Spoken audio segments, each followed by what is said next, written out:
Sharing with us the name of the hotel you stayed in last night?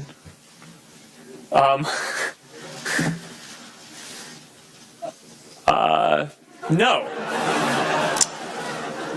If you messaged anybody this week, would you share with us the names of the people you've messaged? Senator, no, I would probably not choose to do that publicly here. I think that might be what this is all about. Your right to privacy, the limits of your right to privacy, and how much you give away in modern America in the name of, quote, connecting people around the world. You'd like. Do you believe you're more responsible with millions of Americans' personal data than the federal government would be? Yes. But Senator... Thanks to all the witnesses for attending. The record will be open for 14 days for the members to submit additional written questions and for the witness, Mr. Zuckerberg, to make any corrections to his testimony. The hearing is adjourned.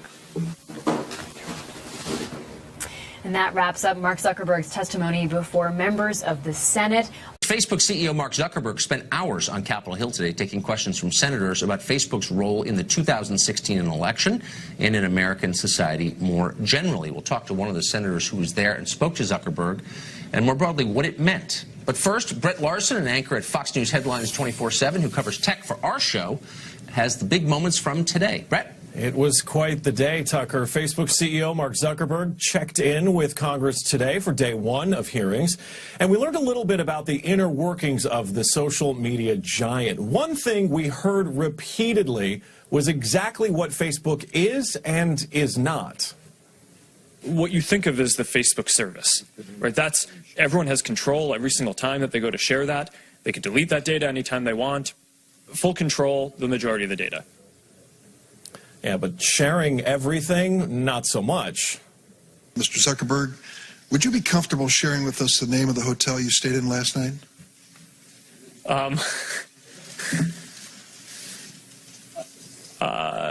No. I think that might be what this is all about. Your right to privacy, the limits of your right to privacy, and how much you give away. Yeah, but with 2.2 billion users and in the wake of concerns about more than 80 million users having their data stolen by political consulting firm Cambridge Analytica, is Facebook your only choice? If I buy a Ford and it doesn't work well and I don't like it, I can buy a Chevy. If I'm upset with Facebook, what's the equivalent product that I can go sign up for? Well, there's the second category that I was going to talk about. I'm not talking about categories. I'm talking about, is there real competition you face? You don't think you have a monopoly? It certainly doesn't feel like that to me. Okay. Well, there is also concerns, Tucker, about First Amendment rights and just what control the social media giant has over what you see, say, and share. You say that you have 15 to 20,000 people working on security and content review. Do you know the political orientation of those 15 to 20,000 people engaged in content review? No, Senator. We do not generally ask people about their political orientation when they're joining the company. Senator Ben Sasse asked a similar question about censorship on the site, and CEO Mark Zuckerberg said the speech they censor is anytime someone pushes to hurt others. Senator Sasse was also concerned about addiction to the social media site. As a dad, do you worry about social media addiction as a problem for America's teens? Well, my hope is that we can be idealistic but have a broad view of our responsibility. And Tucker, we will get more from Zuckerberg tomorrow when he sits down for day two. He has certainly been very frank in his responses and a little obtuse about specifics, which made the lack of understanding of exactly how Facebook works and our understanding of it very clear. Thanks for that, Brett. Appreciate it. Thanks. Senator John Kennedy of Louisiana was one of the many senators who spoke to Zuckerberg today. Here's part of it. Here's what everybody's been trying to tell you today, and I say this gently. Your user agreement sucks. I'm going to suggest to you that you go back home and rewrite it. And tell your $1,200 an hour lawyers, no disrespect, they're good. But tell them you want it written in English. Senator Kennedy joins us tonight. Senator, thanks for coming on. You bet. What was the point of this hearing? What laws are you all considering to constrain Facebook? You know, Tucker, I was mildly disappointed with the hearing. I mean, I wanted the point to be, I wanted Mr. Zuckerberg to step up to the plate and say, look, 3 words, I'm on it. I get it. It can be fixed. I'm going to fix it, and we'll do it together. That's not what I heard. I just didn't feel like we connected with Mr. Zuckerberg today. I mean, look, Facebook is an extraordinary company. It's done magical things, but it's clear that the digital promised land has some minefields in it. One's the privacy issue. The other is the propaganda.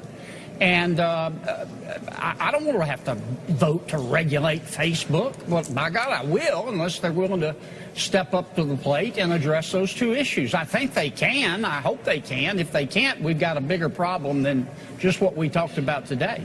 So here you've got the biggest provider of news in the United States with far more power than William Randolph Hearst ever had, with a long and proven track record of censorship in this country and other countries, with the power to change election results.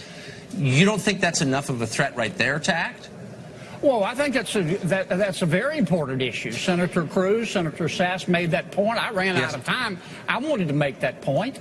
I mean, everybody says, and I think it's true, poison is being spread on social media.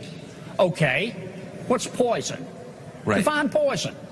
And look, I wanted a lot of our Democratic friends have made a big deal about, well, Cambridge Analytica, and they work with President Trump. I wanted to ask Mr. Zuckerberg today about this statement that was made by somebody, Ms. Carol Davidson from President Obama's re-election campaign in 2012. This is what she said. She ran media analytics for the president. She said, Facebook was very candid that they allowed us to do things they wouldn't have allowed someone else to do because they were on our side. Right. I wanted to ask if that's an accurate statement, but I ran out of time. So you don't think, I mean, finally, the Congress would have really uniquely the ability to get this under control. If you think that too much power is vested in one company and they're, in effect, enemies of the First Amendment, I know Republicans don't like to regulate things, but do you think we're approaching a point where, for the good of the public, that may need to be done?